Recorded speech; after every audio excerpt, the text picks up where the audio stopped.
Hi everyone, and welcome to part one. Right, okay, so before we get started, we'll just have a brief mention about the new setup that I'm using and what's going on here, because it obviously looks different to what I usually do, you know, with the white background and the paper clipped on with the bulldog clips and everything. So I've got just a piece of hardboard here, a smooth surface up, obviously, and this time I've stuck the paper down around the edges, all the way around, with washi tape. I don't know if you've heard of washi tape. It's spelled W-A-S-H-I, washi tape. It's a Japanese product. I actually got sent some free when I bought, I can't remember what I bought. I think it was a mechanical pencil or some drawing supplies of some description from Japan quite a while ago. And they sent this as a little free gift, you know, just a little roll of washi tape. And I thought, oh great, I'll find some use for that. And it's kind of sat in my drawer for a year or two, and I've never really used it. And then just recently, when I've been using my little sketchbooks, like the moleskin style sketchbooks and things like that, I've been having problems with the masking tape tearing up the surface of the cartridge paper.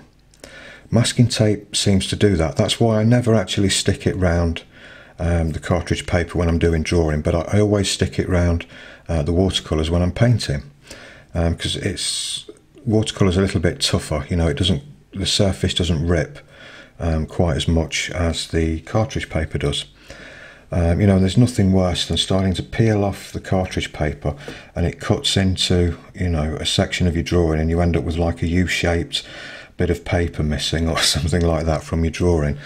Not a good look and not a good idea to do. So I've always avoided sticking my drawings down with masking tape.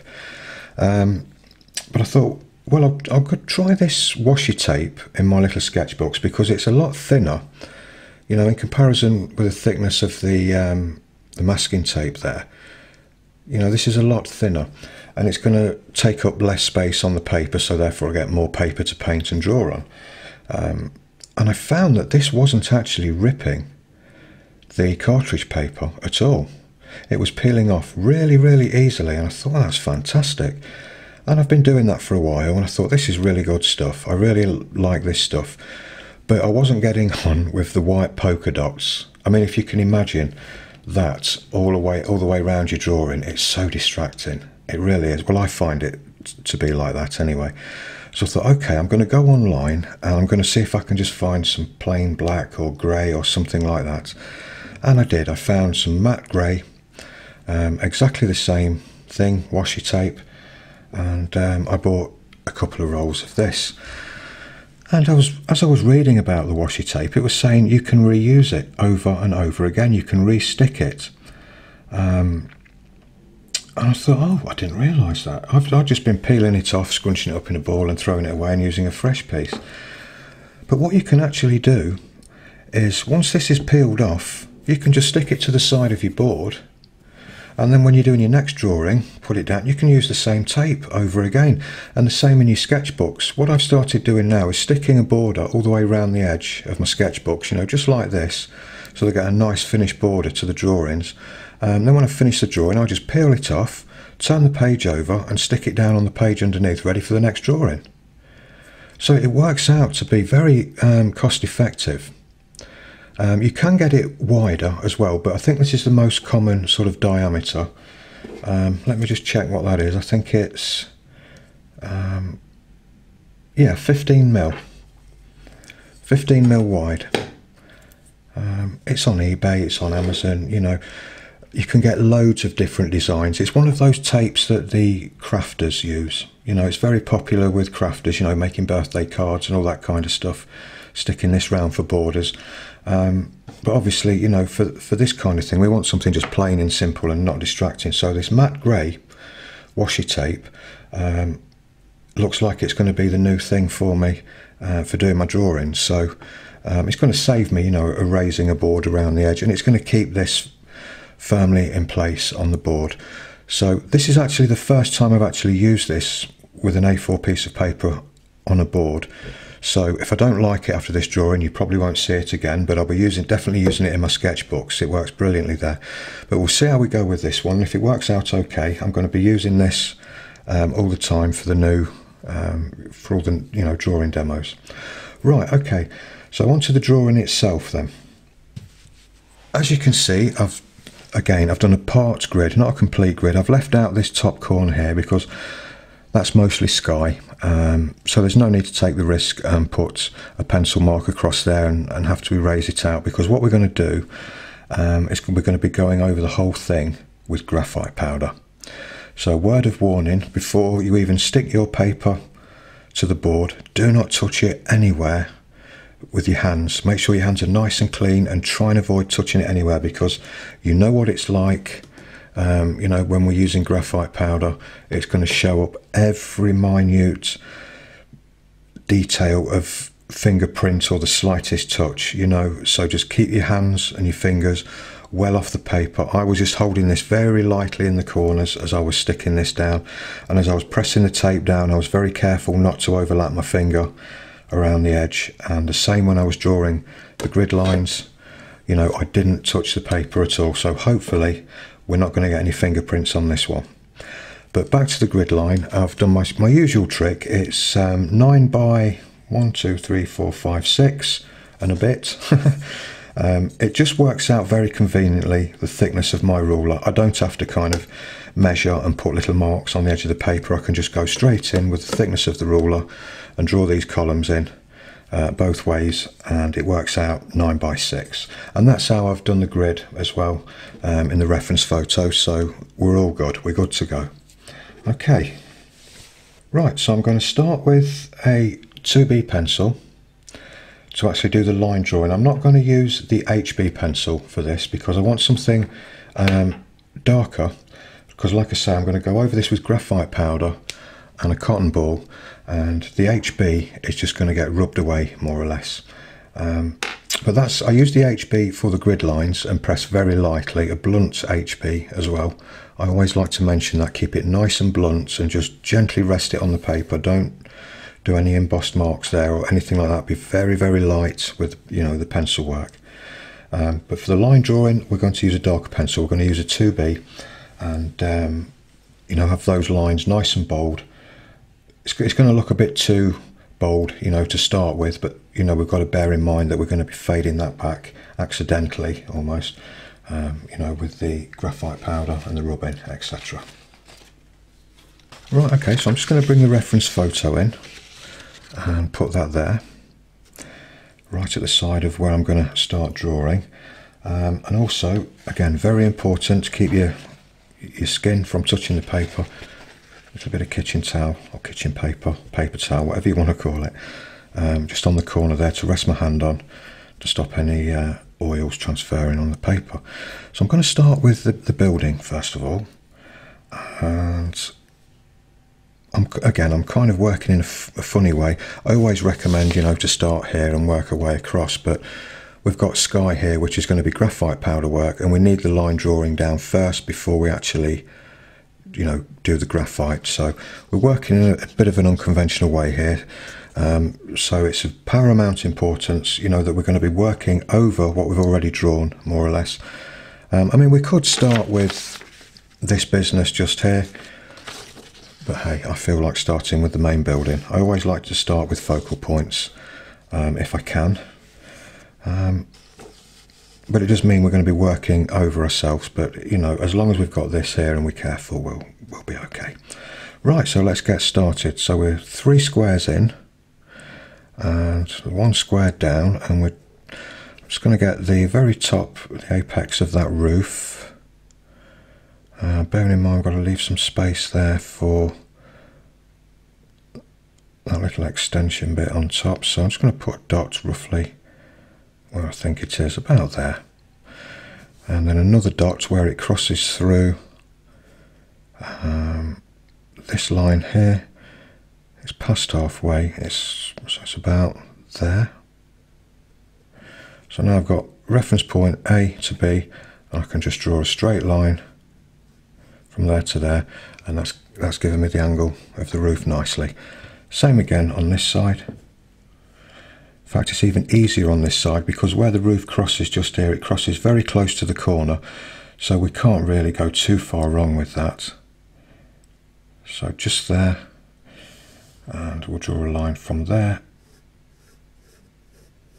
straight down to there, and it goes below this line, still keeping the same angle,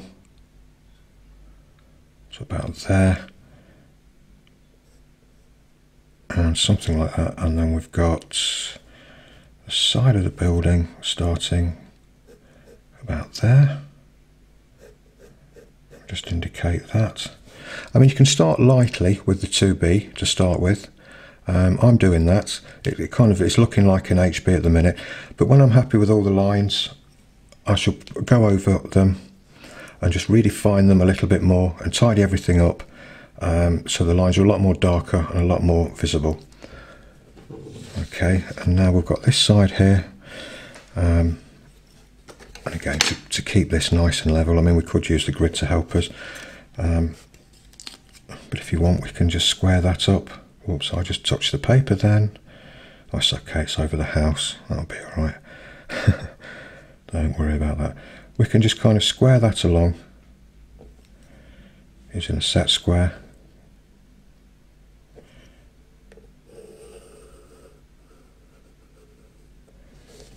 Went a bit too far there, that doesn't matter, we can erase that. And then that is going to join up there. Okay, so this line now can stay because it's that line there where the separation of the boards are on the house. Probably the camera's not picking this up too well. You might need to look at the image on your computer screens. But again, I'm kind of working from both. I've kind of got in the habit of doing that actually. It probably is not going to work for everybody, but I like to work like that. I like to have this at the side of me to get the line work down. And then for the general shading and the tones, I like to look at the monitor on the computer because I've got that backlighting effect and everything just looks so much more pronounced and easy to see. Okay, now I've got this, let's move this up a little bit. We've got this kind of overhang now of the roof.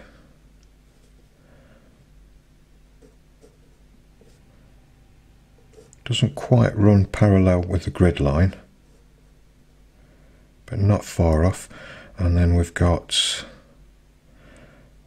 the actual side of the building itself, which actually I can't work that bit out. I'm just going to draw a basic outline in of just roughly what I'm seeing here, and then I can kind of tidy up a little bit. So that line there to there, so we're going to starts about there, I'd say, side of the building. Yeah, that's it. And that's going to come all the way down, cross over that line and finish somewhere about there. I'm going to keep that under my hand at all times. Something like that. And again the same on this side.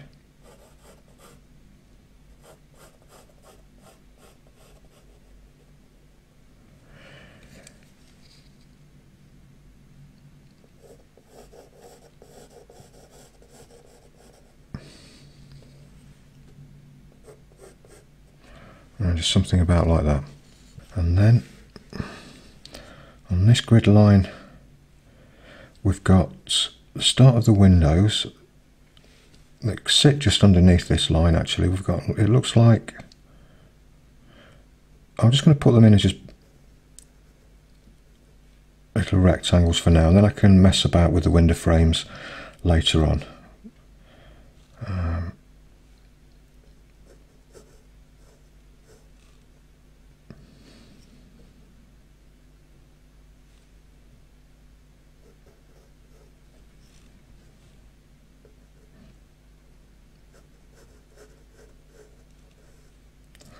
Something like that. I think I've made them a bit too small, so we'll just cheat and we'll get the set square on the job and we'll just do a little measurement of those just to see what they are.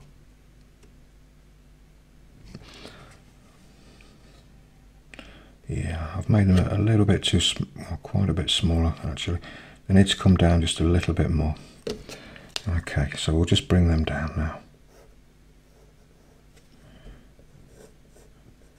Once we've got one in, we can, you know, gauge the others quite easily. Following this line down, we've got another window there that's nicely positioned for us, where it goes over the cross of the grid line there. Obviously it's got to run parallel with that one, so what we can do is get the set square, keep that parallel to one of the grid lines at the top, move that along right on the edge of the window there, and then where this window is,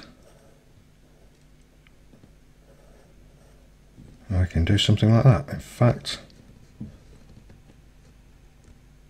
yeah, that's okay. And again, we can do the same trick.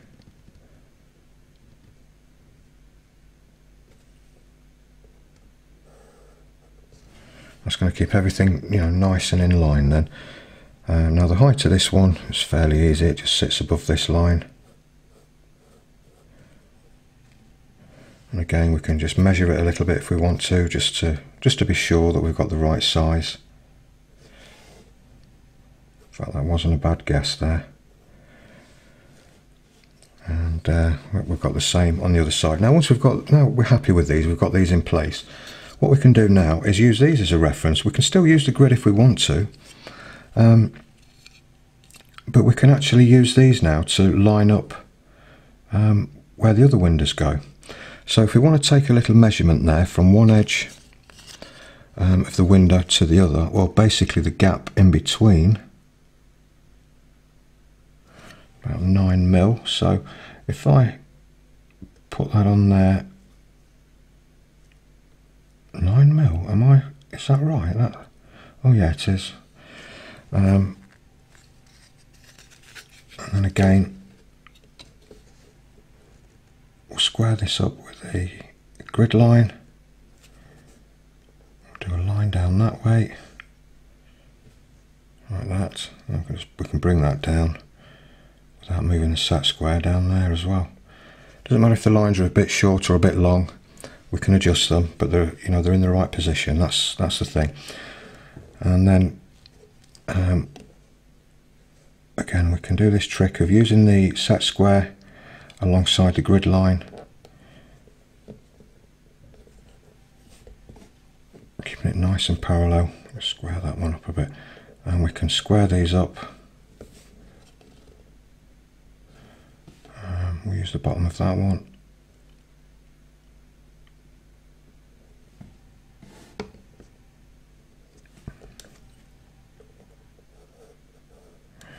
Like that. And once you've got that shape in, it's, you know, fairly easy now to kind of just gauge the rest. There's no need for me to take any more measurements really. It's just a case of just eyeballing these in. You can take measurements if you don't feel confident, you know, by all means take measurements. Oh yeah, we've got this other window at the top here.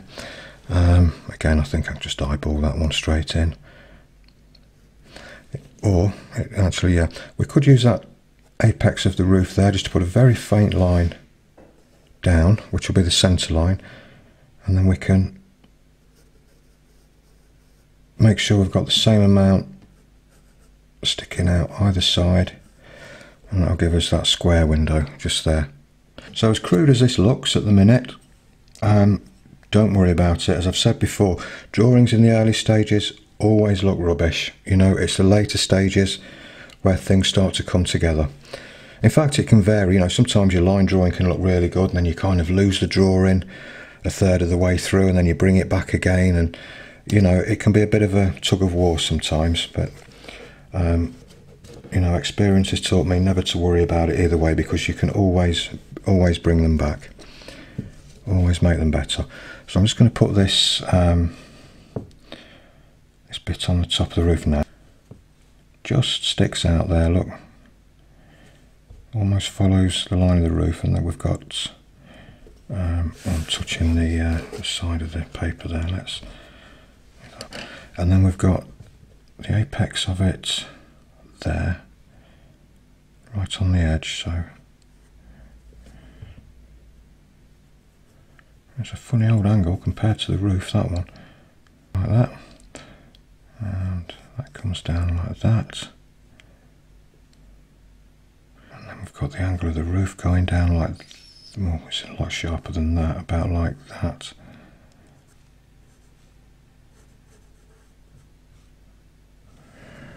Okay, it looks a bit peculiar, but I'm sure we'll make more sense of that when we start shading. Okay. Right, so this thing goes underneath that square there, and it's finishing about, that's, well, less than halfway on that one, about there, and I think about there on the building.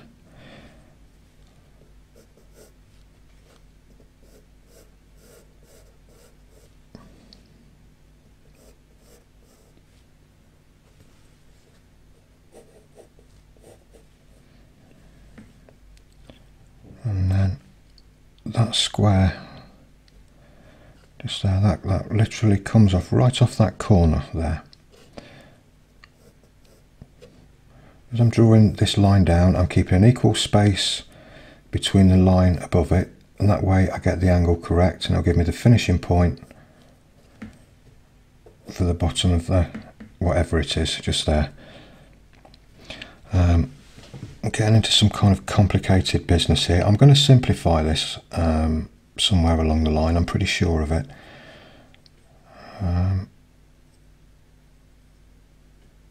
In fact, I know it. We've got some sort of support there. I guess it really doesn't matter too much what we do. We just make up some lines or something.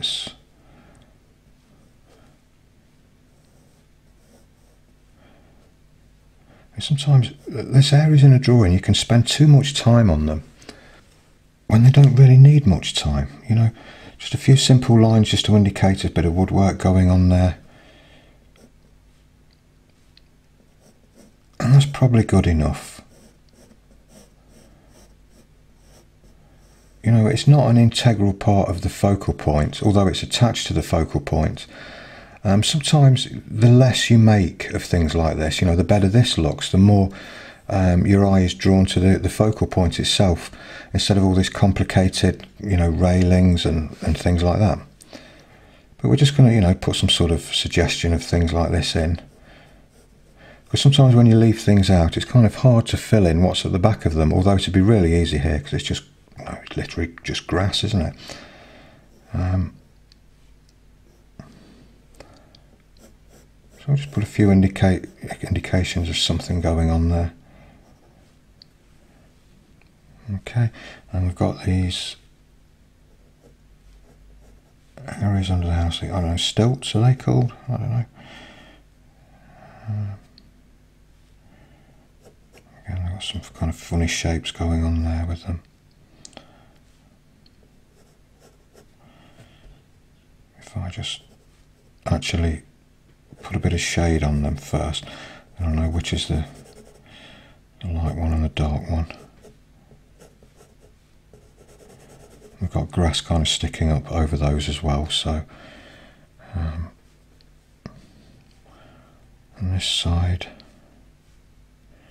Now this one goes underneath the line. Again, finishes about there. It's got grass sort of growing over it. There's a dark one behind it, about the same thickness. There's a white gap and another dark shape which takes us up to that line there.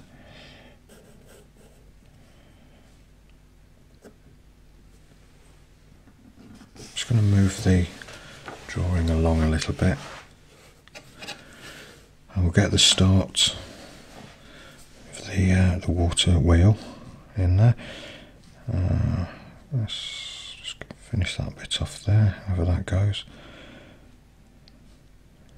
The water wheel does finish below the line of the windows, doesn't it? And it goes over that square completely, and just sticks out a little bit over it that side. So it should be about right like that. And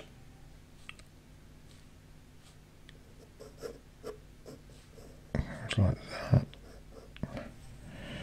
And oh, we've got a bit of an angle there. That's interesting because we've got the curvature of this going on now. Okay, that's good. Let's just add a little bit of a bow in this outline. This will give us an outside edge to draw all of these slats up to. You know, where they finish will follow this bow nicely, and it'll give us that impression that this is round. And then we've got the start of the grass coming over there. So this is going to come down to about there. And then similar sort of thing just going on here.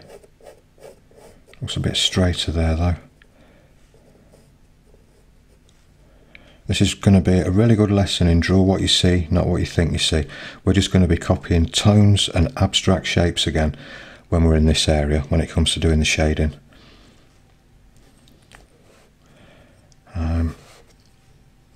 So this grass is going to come along there, and then on this square here, this other clump goes all the way over to that square. And this. Oh, actually, I'm going. What am I? Which one am I copying? I'm doing this completely wrong. This actually finishes on the bottom of this one, and sort of goes like that. That's it. I bet you're looking at this thinking, "Are you sure you can draw smoothly?" Sometimes I can. I have been known to now and again. And we've got this clump. It's kind of, that'll do. Just a few basic shapes there, just to get the grass in. That's all we need. That's fine. Kind of all gets lost and merges in with the reeds a little bit just here. I'm just going to indicate, just kind of loosely, you know, the bottom of the reed bed here, because we've got this kind of open area here, and then we've got on this line here, it kind of starts with another big kind of clump of grass. Some different types of grasses going on here, and reeds and things, so we're going to have fun and games getting all that in. And then we've got, I actually like this. I looked at this picture and I do like this. It kind of points into the picture. So let's get this kind of slope of it going on just there. Although I'm not a big fan of detail around the edges of drawings, and particularly in the corners, unless they're things like this with like a directional pull into the drawing, I think that, you know, then I kind of like to make something of them, make them stand out a little bit. So that line starts at the edge there, and about there. Again, accuracy is not paramount with things like this, just a bit of broken fencing, but it's absolutely in the right place. But it, you know, it doesn't matter if you get it a little bit thicker, a little bit thinner, it doesn't matter at all. And obviously we've got, you know, all the grasses kind of growing around it, which we're obviously going to make more sense of, you know, later on in the drawing. Okay. So the tops of the reeds kind of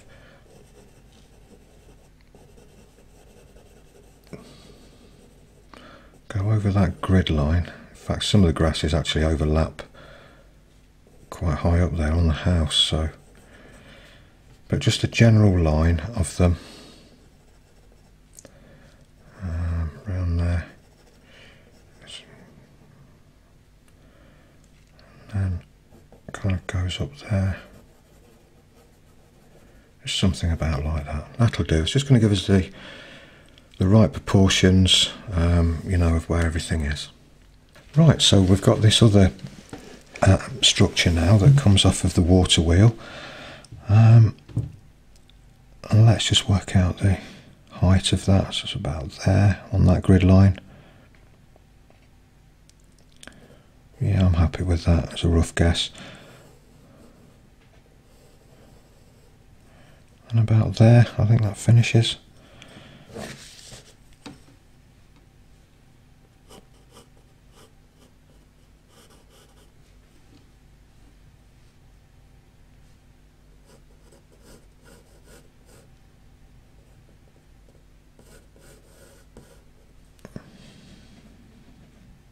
Got another one, got a little bit of perspective going on there. We've got another one that's quite close in there to the water wheel.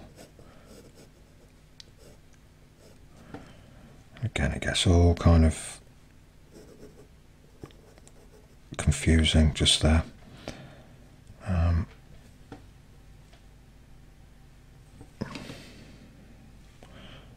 Let's go a bit higher on that edge.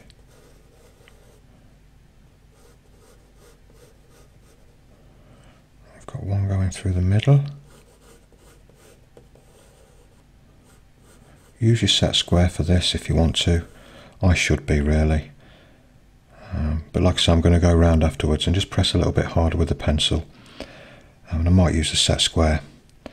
But you know, at that stage then, just to get things you know, a little bit sharper and a little bit more level. But I'm just, like I say, I'm just getting in the basic outlines, rough shapes, as we always do. You know, we don't concern ourselves with any details too much at this stage.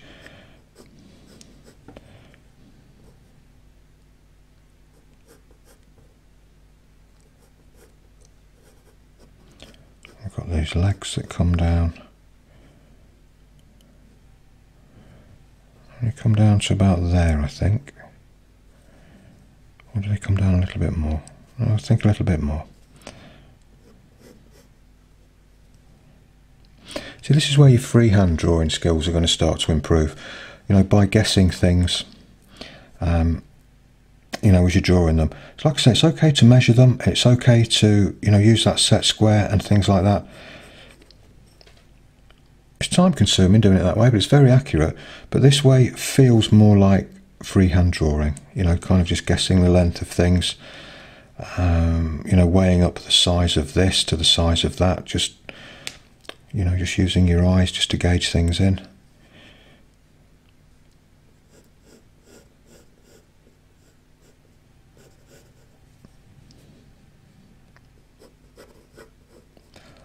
That's why I like the grid method, because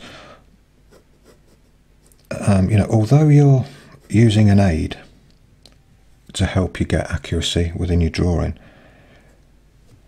little do you know, but you are actually improving with your freehand drawing as well. It kind of guides you into it nicely. You know, tracing's okay, but it can become a crutch, can't it? You know,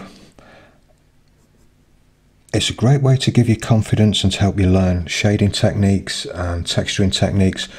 Once you've got that foundation of a perfect line drawing down what you've traced, you feel really confident then with the shading and everything, because it's looking good from, you know, the word go. But you know, a beginner doing a freehand drawing, they're going to get things a little bit wonky, they're going to get things out of proportion, and they're never going to be happy with the drawing, and they'll get put off with it pretty quick. So tracing for a beginner, I think, is a good thing to do. And then to progress onto the grid method, I think is a good thing to do as well. You know, straight after tracing, it's kind of like the halfway house between tracing and freehand drawing, I think. But it's a very popular method. A lot of artists use this, and they've used it for hundreds of years too, this kind of grid method. You know, even before we had printers and all this kind of stuff, the masters were using a system very similar to this. They were making sort of grids and things out of wood and string and holding it up in front of them, so they could see that it was almost like a viewfinder, if you like, and they were looking at the scene through this grid, and then they'd have that same kind of grid on their canvas, and they'd use this, you know, the proportions, what they were seeing through these sort of homemade wooden and string grid type things, and they were just transferring the information from that straight over to the canvas. So it's exactly the same thing as what we're doing here, really. You know, so some of those artists that you look at and you think, wow, they are genius. Well, they are, but most of them, you know, they had some sort of aid to help them with their line accuracy. You know, particularly the landscape painters and things like that. It's hard to get every element perfect in a landscape because there's so many of them. You know, it's different when you're doing just single objects or still lifes, things like that. Just a few simple objects and shapes, they can be drawn relatively easy freehand. Even though I would still use a grid to draw anything these days. I've become so fond of the grid method. You know, I used to freehand all the time. My work was okay. I always had that thing for textures and squiggleism and this, that and the other. But sometimes my accuracy just let me down a little bit. And it can often be the case with freehand drawing, you know. You're not always going to get a perfect drawing every time unless you are really, really good, you know.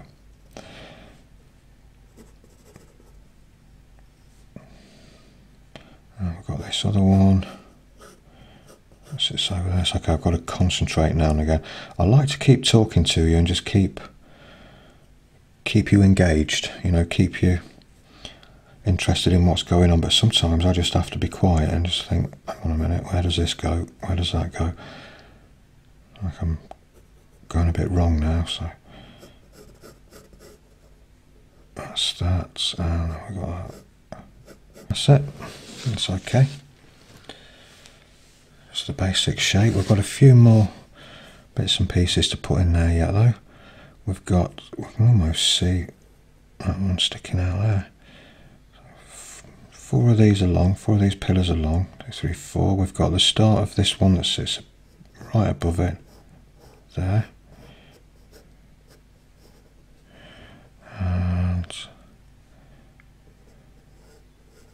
just kind of faintly see it going through there. Something about like that. It looks like we've got more grass at the back there, or reeds or something.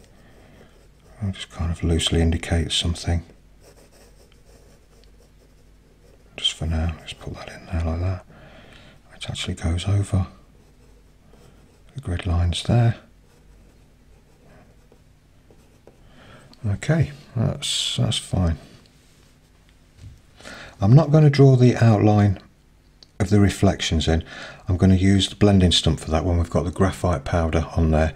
So try not to be tempted to draw. Well, you can if you want to. It's not going to make much difference, but I wouldn't bother drawing the line drawing in for this here. You know, once we've got this drawn in, this will be very, very easy to do, you know, with a little bit of graphite on the end of a blending stump, and just kind of pull these down loosely into the water, keep them nice and soft and smooth looking, just like the reflections. I think it'll look a lot better that way. So right, we'll make a start on the water wheel now. This is probably the most visually confusing part, I'd say, of the picture. So again, just thinking basic abstract shapes and outlines just at this stage. You know, once the graphite powder's down and we've got all the, you know, background tones in and all that kind of stuff, we can really go to town on this later on in the drawing. But just for now, don't get overwhelmed by this. Don't look at this and think, oh dear, this is really complicated stuff. It's not. It's just simple lines like this. I'm going to use this grid line here as a reference, and even if I don't get the right amount of slats, pieces of wood or paddles or whatever they're called in there, it doesn't matter. The overall effect of the picture will still be okay. You know, I'm not being, I daren't say meticulous now, or Ronnie will be on my back. He left a comment for me the other day saying I was one of the most meticulous people that he'd ever met. It was all good fun. It was all good fun. But yeah, I don't want to be too meticulous. Sorry, Ronnie. I'm sorry I said it, but I don't want to be too meticulous with this part, because it'll drive you mad at this stage. So I'm just trying to get the right width of each one of these slats in. They kind of overlap. Let me just erase this a little bit, because I do need a cleanish line across there.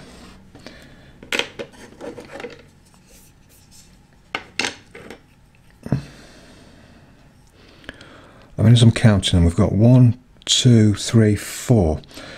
So if I, well, they're not all the same size, so I can't really split it in half. But so if we just draw one slat in at a time, so there's one, and the other one's just set in a little bit.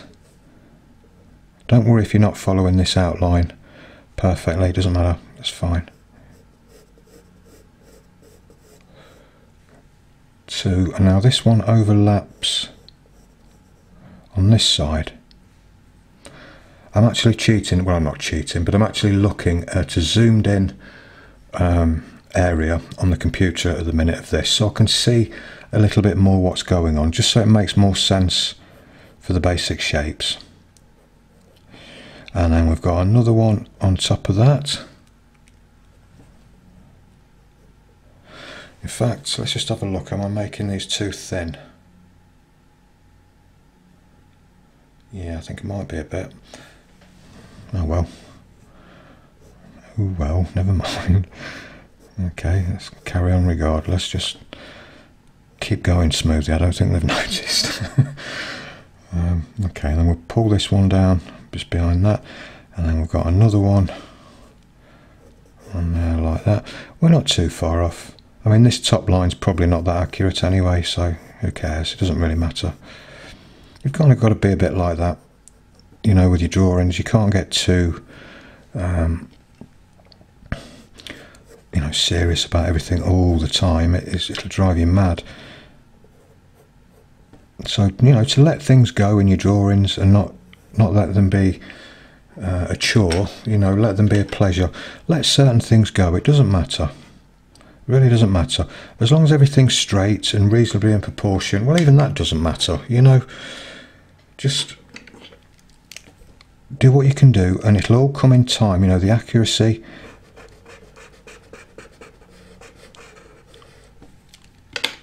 And all that stuff, it'll all come in time. So, you know, don't stress out about anything. That's the worst frame of mind you can get yourself into when you're drawing. Remember, this is fun, this is pleasure. Yes, there are some times and areas in your drawing that are going to cause you, you know, a little bit of concentration. That's the nice way of putting it, isn't it? It's going to cause you a little bit of a, well, more thoughts than you know, originally planned for, let's say. But it should never be stress. It should never be stress.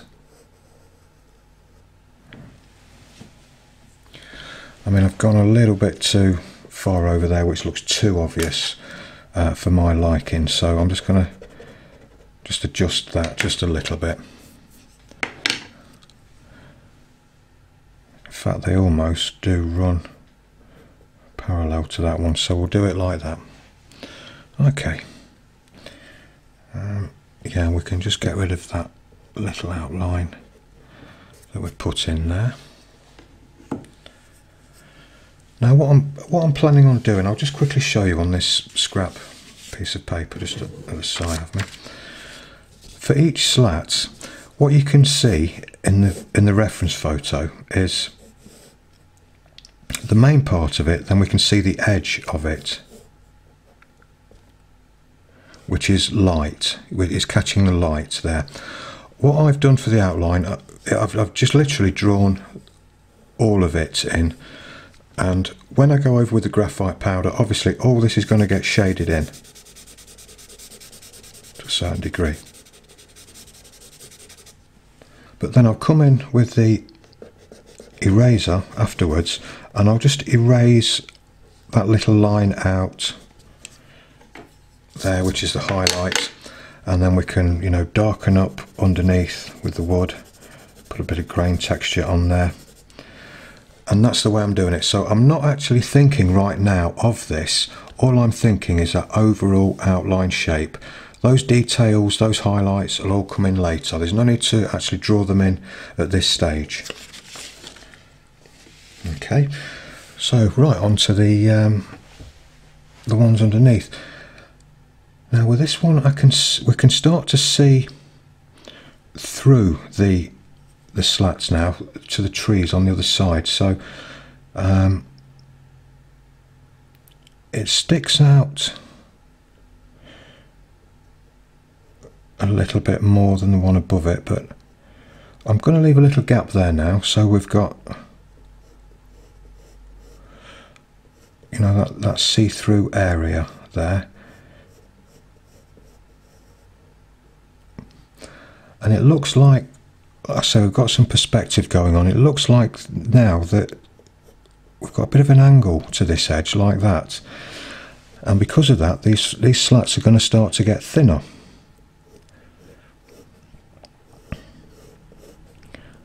So I'll just draw them in just a little bit thinner.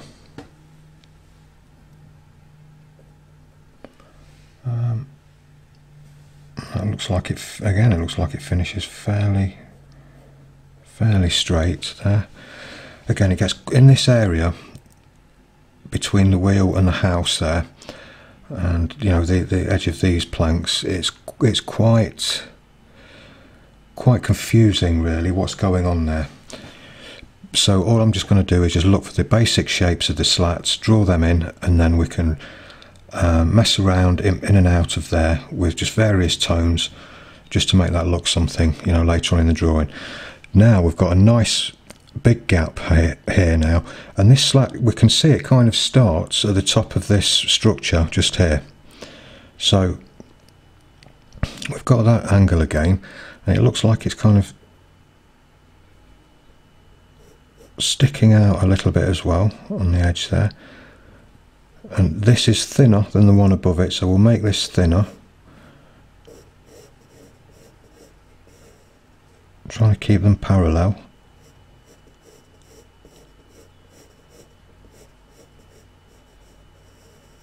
And again, if it's not perfect at this stage, you can do a bit of erasing and alter it, or when we start to put the tones in, I have to make adjustments then. You know, that's fine to do it that way as well. Now again, it really starts to get confusing here because we've got slats showing in these gaps now. For the sake of my sanity, I'm going to leave them out and add them in later when we've got the tones down. To start drawing them in now might get a little bit confusing. We don't need to draw them in now. It's not like we're going to be lost for a reference point. You know, we can gauge them by, you know, the slats either side and things like that later on. So that's what I'm thinking now. Just get these outer slats put in, and all the rest we can do later. So this next slat, it's actually, you just see the edge of it. That's all you see. We've got a nice big gap there, and it runs more or less in line, just at the top line of this piece of wood here on this structure. So we'll use that as a reference, and then we'll just go straight across again.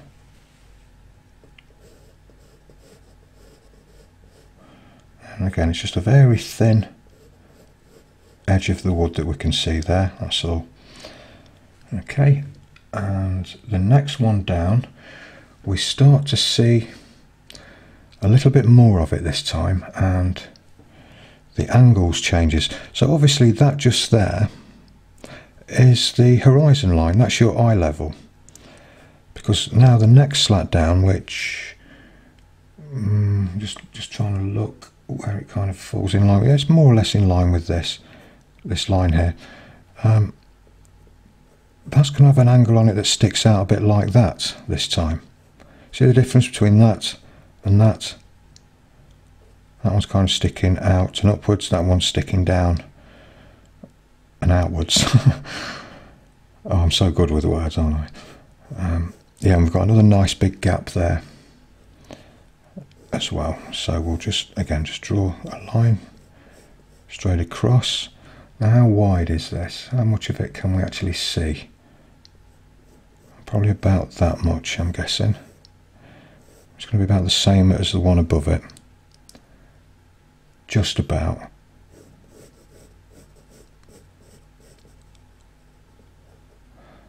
Okay. And the next one underneath that. Yeah, I think we have definitely got too much curvature on there, haven't we, I think. We can adjust that in a minute though, no worries. And this last one is kind of mostly covered with the grass and things like that, but I'm just going to put like a suggestion of a line in there. We can kind of, again, sort that out a little bit later. And everything that's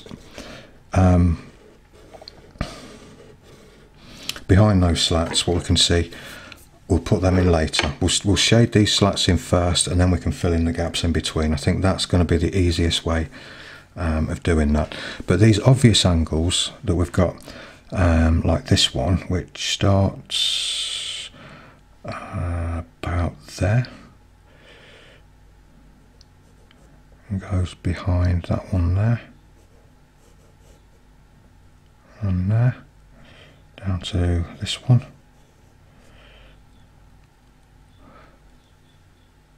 In fact, it looks like it even goes down to that one. So it might be an idea just to put these in.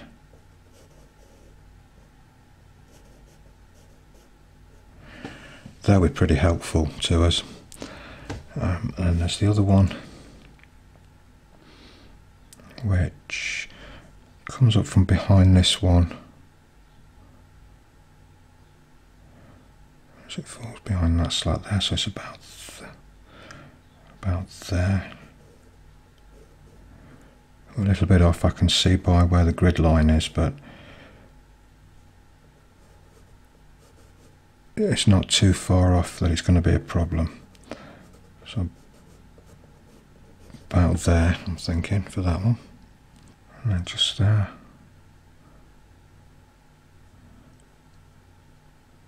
Yeah, about just there. We've got this one coming through.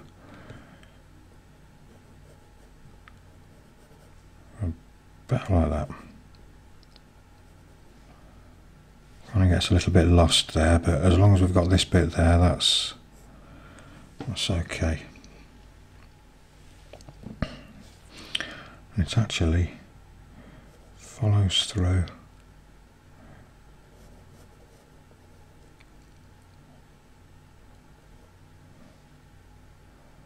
Somewhere like that. I mean, these are all attached to that big centre spindle, so you know, these are the spokes, I guess. I know spokes is the wrong term. It might be the right term, I don't know, but that's the way I'm thinking about them now. And we've got another one coming off there. See, what I really need to do is get to a certain stage where I'm ready to actually start working on this, and then that's when I really hyper focus in, you know, on all these angles and all these little details, and you know, make it start to make sense. But at the minute, I'm in kind of a relaxed line drawing mode at the minute, and when things get complicated like this, it can throw you off a little bit. So looks like I've got another one coming up like that. I think what I'm going to do, I'm just going to try and just add a little bit more to the end of each one of these planks, just to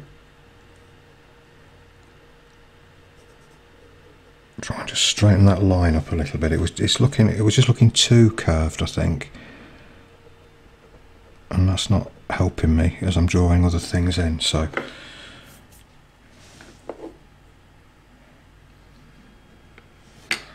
okay, something like that. We're going to need a lot more backtracking on this. We're going to need to go in there, you know, quite a bit more, and start to make sense of that, but that'll just about do for now, I think. You know, we can really concentrate on that a lot more, you know, later on. Right, so on to something a little bit simpler. I'm just going to put this tree line in the distance while we've still got a few grid squares just to get the proportions right. So we're in this square just here, and it's just kind of just drifts around there like that.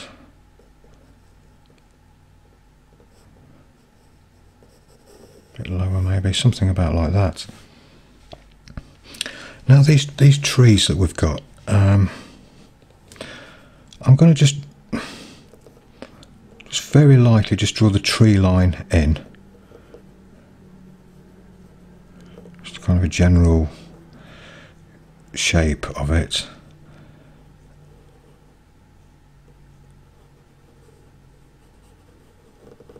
Just an outline, almost as if we were tracing, you know, just the outline of this. That's all we need. And I've gone wrong. Oh, it's really hard to draw and talk, you know, at the same time. I shouldn't be using that eraser there. I should be using that one. Okay, let's just concentrate for a minute on what we're doing. So that goes up there. This tree actually starts about there. That's it. That goes up to there.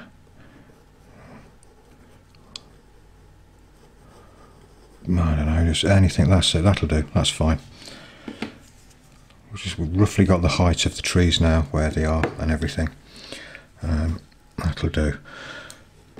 Now the other trees that we've got going on here, I think the ones around the building, we can pretty much guess those. What I'm going to do is just put some of the obvious trunks in, like that one there starts just past halfway on the wheel, and it goes over the joint, sorry, the line of the grid there, and just comes out about there. A few more branches sort of coming off it. And that'll just be an indicator, just to sort of give me, you know, the rough height of where we need to go for all the rest. All the rest of them we can kind of just make up and guess, you know, as we're going along. We'll use that one as a benchmark there. There's another little one actually just sort of coming out here. You can just draw a few in if it helps you. They're probably going to get lost anyway with the graphite powder and the blending, so you know, don't worry about them too much. I've got the tree line there.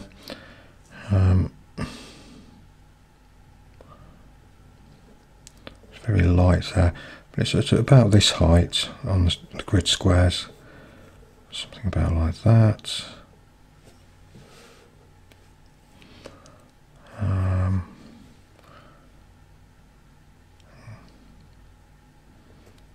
Kind of sticking out there, we've got another trunk.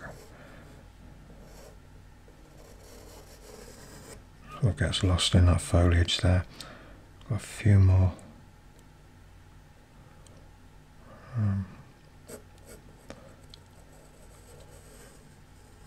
Just there, there's kind of two of them just there actually.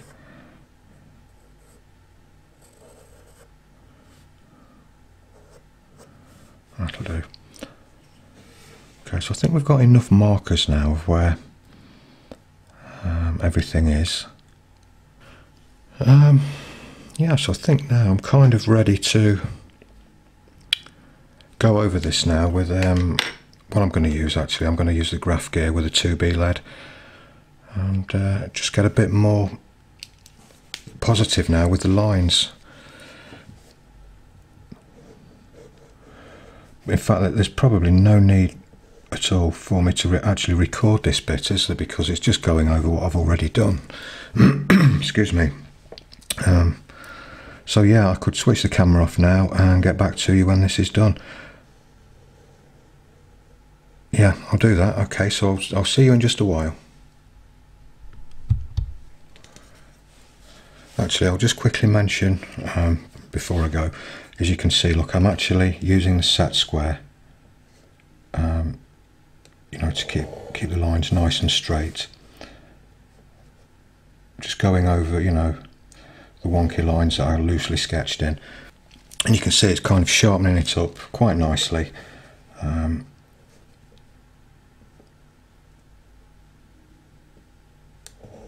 And it's, you know, it's keeping everything nice and straight. So I've just realised I've still got a little bit more. I'm sure we can work that out. It's just a few random lines here and there.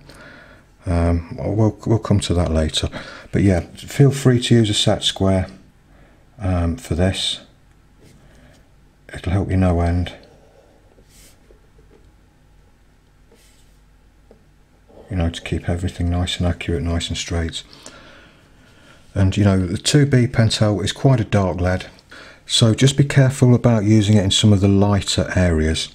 Just press a little bit lighter with it, although it's going to fade a little bit anyway, but it's going to be difficult to remove on some of the areas. So don't just go and do this almost black ink style everywhere. I mean, where I've gone dark there, it wants to be dark, it will stand to be dark, that's okay. So vary the pressure a little bit, and yeah, and it'll all be good. I'm going to use a set square on all the straight lines actually and get them all nice and straight, but it's going to take me a while, but at least you can see what I've done there. Okay, so what I'll do, I'll end this video now, then we'll make part 2 you know, when I finish this. Okay, so I'll see you in the next one.